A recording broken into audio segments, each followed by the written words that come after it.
O autor D.H. Lawrence escreveu: se ao menos pudéssemos ter duas vidas, a primeira para cometer erros e a segunda para tirar proveito deles. Mas a realidade é que não há ensaios para a vida. Nós só temos uma oportunidade. Mas imagine se você pudesse viajar no tempo para conversar com seu antigo eu. Seria incrível. Seria o máximo. Oi, gente. Ben! E aí? Ben do futuro? Exatamente. Você tá ótimo. Você também, amigo. Obrigado. E o teu cabelo? Você gostou? Tá impecável. Mas peraí, e o Jay do futuro? Eu sinto muito. Ele já foi. Ao refeitório pegar um lanche. Foi mal pelo atraso, pessoal. Jason do futuro, tá comendo o quê? Chocolate. Eu adoro chocolate. Eu sei, é o máximo.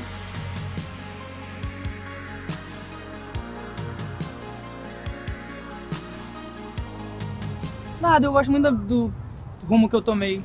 Mesmo não tendo tudo que eu queria, tipo, eu gosto muito do momento que eu tô na minha vida. Então acho que não mudaria nada.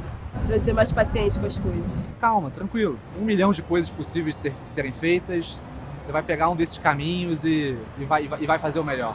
O conselho teria ser levado mais a sério a escola. Porque cada coisa tem seu tempo e que eu não preciso me apressar pra fazer as coisas, tudo agora. Eu diria para ter mais confiança. Acho que me preocupar menos, porque a vida é tão simples.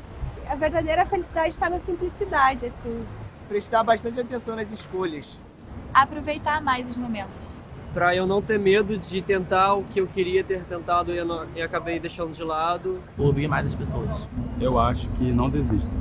Eu venho me dando esse conselho direto, que é o que não volta no tempo, entendeu? Esquece o passado, não olha pra trás, é daqui pra frente, é esse minuto.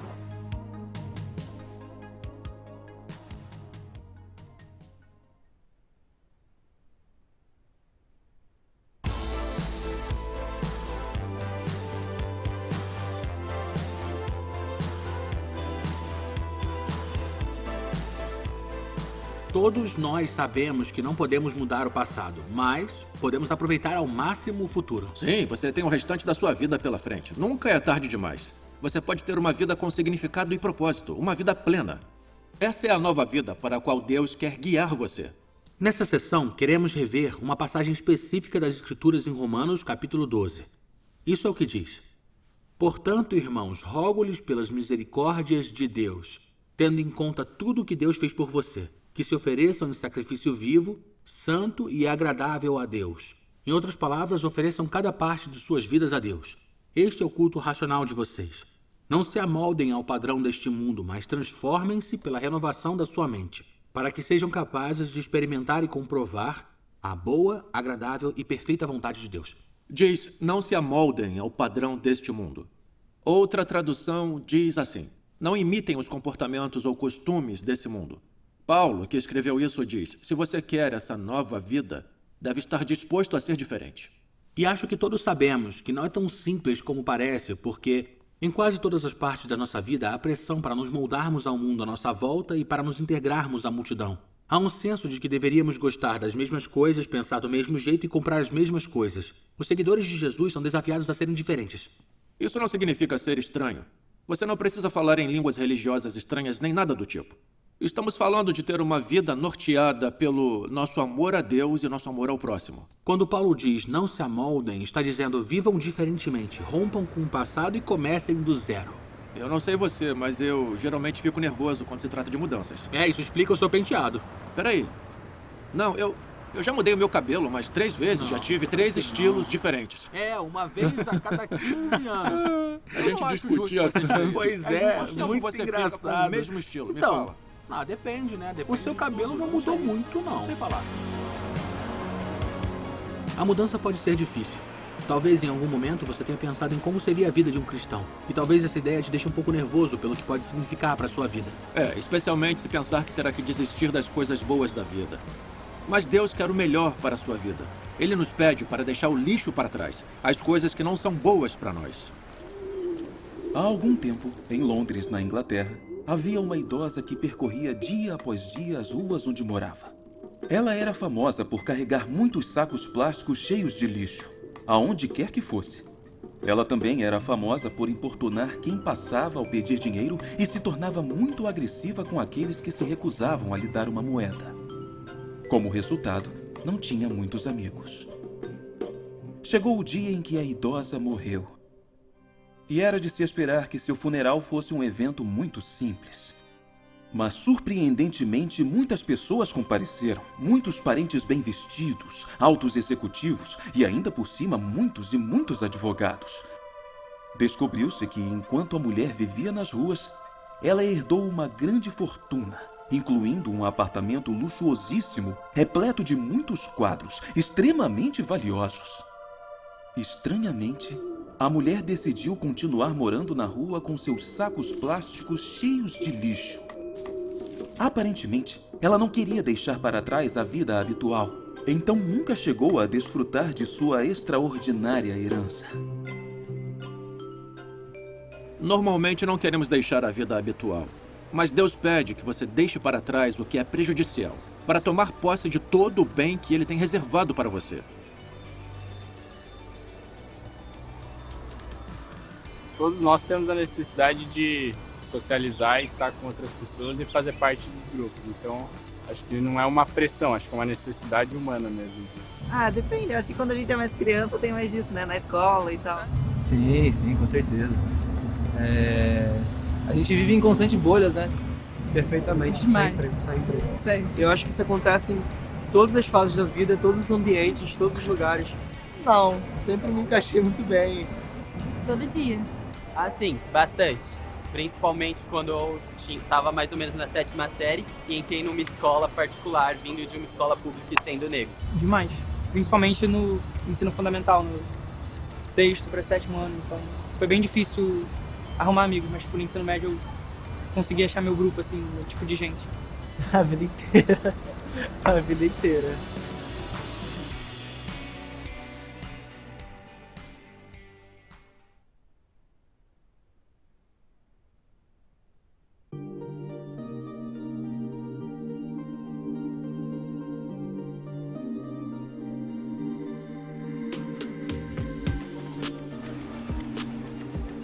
Algo completamente transformador acontece quando você começa um relacionamento com Jesus.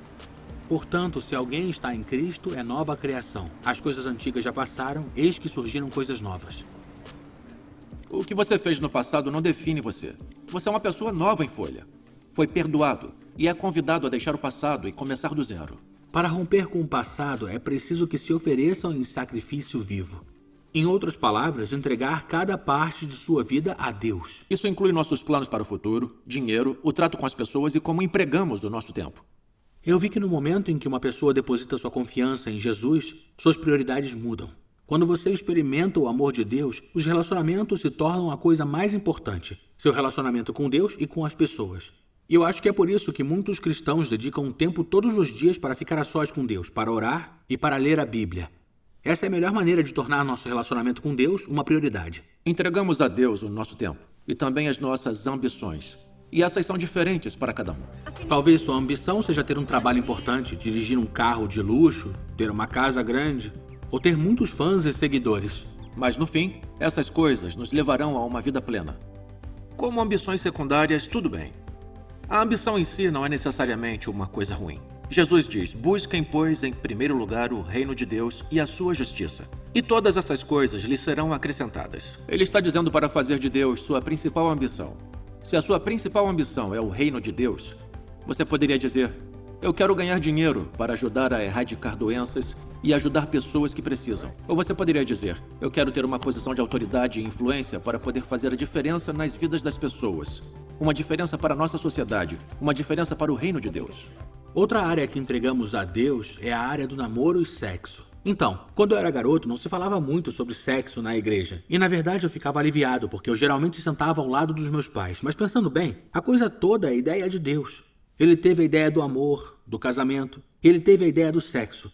Isso não o surpreende. Ele não olha lá do céu e diz: não, não. Não, ele é o Criador e como Criador ele diz: isto é um presente e é assim que é usado. Quando Jesus foi perguntado sobre o casamento, ele citou o livro de Gênesis que diz: por essa razão, o homem deixará pai e mãe e se unirá à sua mulher, e os dois se tornarão uma só carne. Quando Jesus diz uma só carne, ele está sugerindo uma união, como uma conexão profunda. E ela não é apenas física ou biológica, é emocional, espiritual e social. Sim, acho que é por isso que não existe essa coisa de sexo casual. Todos nós já vimos a dor causada por relacionamentos rompidos. E não é isso que Deus quer para nós. Deus nos ama e não quer que ninguém sofra esse tipo de dor. Quando Paulo fala sobre isso no Novo Testamento, ele não envergonha as pessoas. Apenas diz para não continuarem fazendo. Não diz, são pessoas terríveis por fazerem isso. Ele apenas diz, não se amoldem ao padrão deste mundo. Deus perdoa. Nós sempre podemos mudar. Cada dia pode ser um novo começo. Ok, vamos voltar à passagem que estávamos vendo em Romanos. Que se ofereçam em sacrifício vivo. Isso me faz pensar, como seria oferecer nossos ouvidos a Deus? O que você ouve? Você ouve coisas negativas ou você ouve coisas que são positivas e encorajadoras? E o que me diz dos seus olhos? Podemos usá-los e olhar com ciúme, luxúria, ou podemos olhar para os outros e dizer, essa é uma pessoa que Deus ama? E nossas mãos? Nós as usamos para tirar ou servir? Ferir os outros ou demonstrar bondade? E quanto à nossa boca? Nossas palavras? Tiago escreve que nossas palavras são poderosas para o bem e para o mal. Podemos usar nossas palavras para abençoar pessoas e encorajá-las ou ferir e destruí-las. Todos nós já experimentamos isso. Palavras são o meio mais simples de mudar o dia de uma pessoa, ou até mesmo a vida dela. Vale a pena lembrar que essa é uma jornada, a longo prazo. Há coisas que podem acontecer da noite para o dia, mas a maioria das mudanças de que estamos falando leva tempo. Não há sentido em dizer, eu posso me virar sem Deus. Não fomos feitos para nos virarmos sem Ele. Isso deve ser um relacionamento, uma parceria. Então, eu terminei o ensino médio e arrumei um emprego no McDonald's. E eu juntei toda a minha grana pra voltar pra Nova Zelândia, porque eu tinha 18 anos e é a maior idade lá. Guardei todo o meu dinheiro e pensei, cara, eu vou ser um astro do rock. Na Nova Zelândia, farras, bebidas, drogas, garotas, qualquer coisa. Eu lembro das noites que eu tava no meu quarto. Era um quarto irado, cara. Cama king size, candelabros, bem legal. Mas aí as noites acabavam e as meninas iam embora. Aí eu acho que era só eu, sabe? Eu e acho que Deus, né? E eu pensei, ok, com certeza a vida é mais do que isso. Porque eu só dizia eu quero e não tinha nada. E depois daquilo, eu fui a um acampamento. Eu fui meio que querendo alguma coisa. Eu não sabia o que era e nem o que significava, mas eu fui querendo algo. Meus amigos e eu ficamos numa cabana juntos. E tinha um líder chamado Aidan. E ele, na verdade, todos os líderes tinham desistido. Todo mundo achava que a gente era arruaceiro, esses caras são um problema. E Aidan, ele realmente amava a gente. Realmente ele se importava, sabe? Ele nos considerava e nunca trataram a gente assim. Então, numa noite, era uma quarta-feira à noite, eu acho. E eu senti aquele refrigério na minha alma e foi cara, Deus é real. E eu lembro que eu fiquei confuso porque eu não sabia conectar Deus com amor, porque a Bíblia diz que Deus é amor. E aí, eu pensei, ok, e se o amor que o Aidan mostrou? E se isso for Jesus, certo? Ele agia assim, aquilo foi Jesus. Bom, aí eu voltei do acampamento e disse, beleza, o que eu faço agora? A minha vida mudou completamente, eu tenho uma nova família e um novo destino. E sei lá, uma mentalidade nova, eu realmente amo a Deus e amo a Jesus. E agora eu sei que Ele é tudo pra mim. E eu quero desenvolver essa relação, sabe? Porque antes eu não sentia compaixão por outras pessoas, eu era muito egoísta. À medida que eu desenvolvo essa minha relação com Deus, eu sinto, sabe, empatia pelas pessoas. Eu me importo com as pessoas, eu quero ajudá-las, eu quero apoiá-las, isso.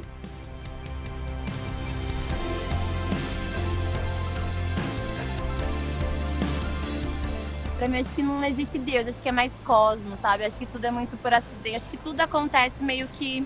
Acho que não tem um projeto de vida. Não é uma parada, eu tenho certeza de que Deus não exista, mas eu acho que eu não tenho que, eu não perco meu tempo me dedicando à ideia de religião e Deus. Se existe um propósito que está desenhado para mim, para que eu vou ali me arriscar, batalhar, sair da minha zona de conforto todo dia? Diariamente essa ideia vem passando pela minha cabeça.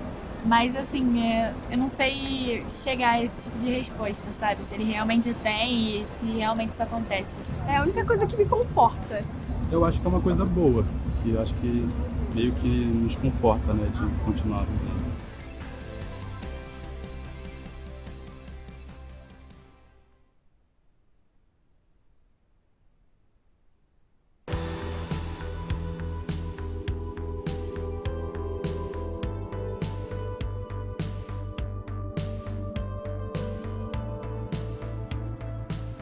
Eu cresci sendo o filho único.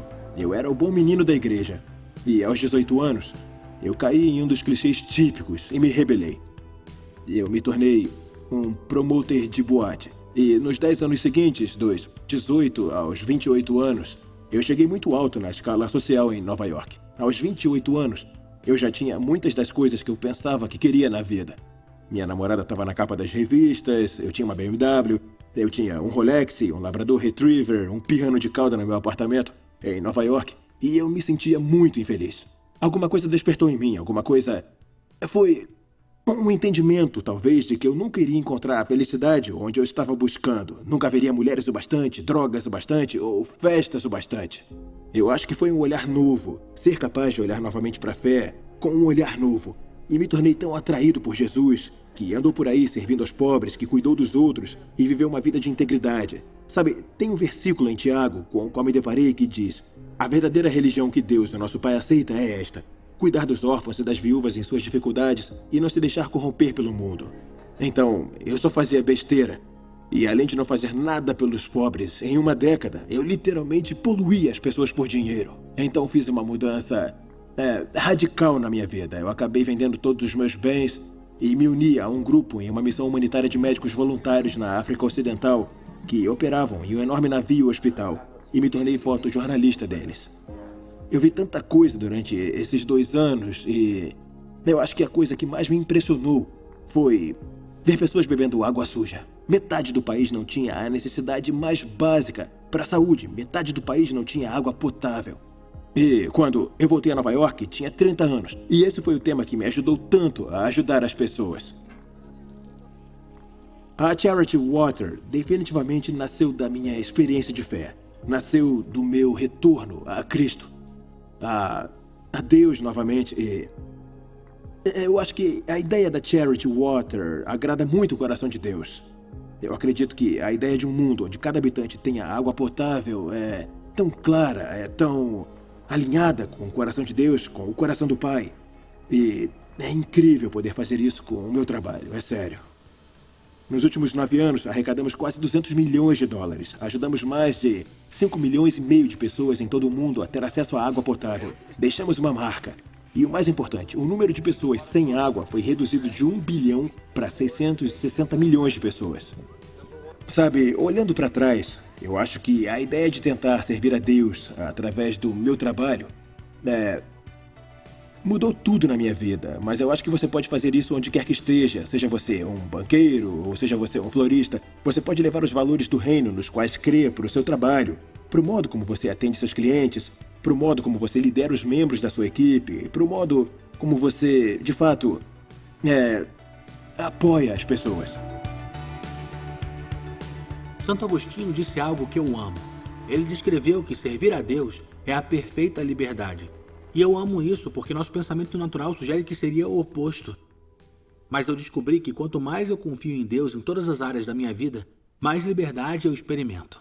Isso não quer dizer que seja fácil. Existe o preço de se libertar do mal ao qual nos apegamos, mesmo quando sabemos que não é bom para nós. Sim, e o preço de dizer aos outros que você é um cristão. Eu adoro falar sobre isso. Eu só estou tentando achar as palavras certas para que você entenda o que... Bom, eu não quero que pense que eu sou louco por algo que eu acredito, mas é que eu... como é que eu... tá bom, tudo bem. Não sabemos como as pessoas reagirão. Mas o preço não é nada comparado ao que ganhamos de Jesus. Essa é a parte mais importante. Romanos diz que fazemos tudo isso pelas misericórdias de Deus. Isto é, fazemos isso em resposta a tudo que Deus fez por nós. Nós não oferecemos a nossa vida a Deus para receber o seu amor.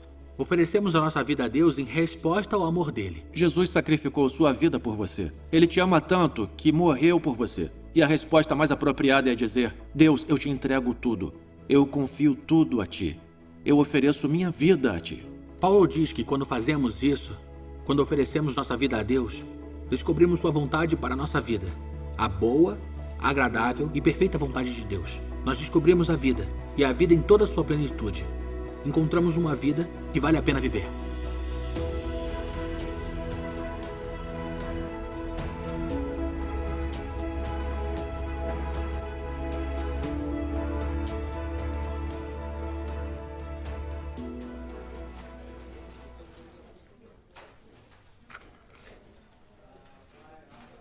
Vocês fizeram um trabalho ótimo. Obrigado. Eu queria perguntar uma coisa. O que é isso? Ah, tá, eu esqueci de dizer. Bom, em 20...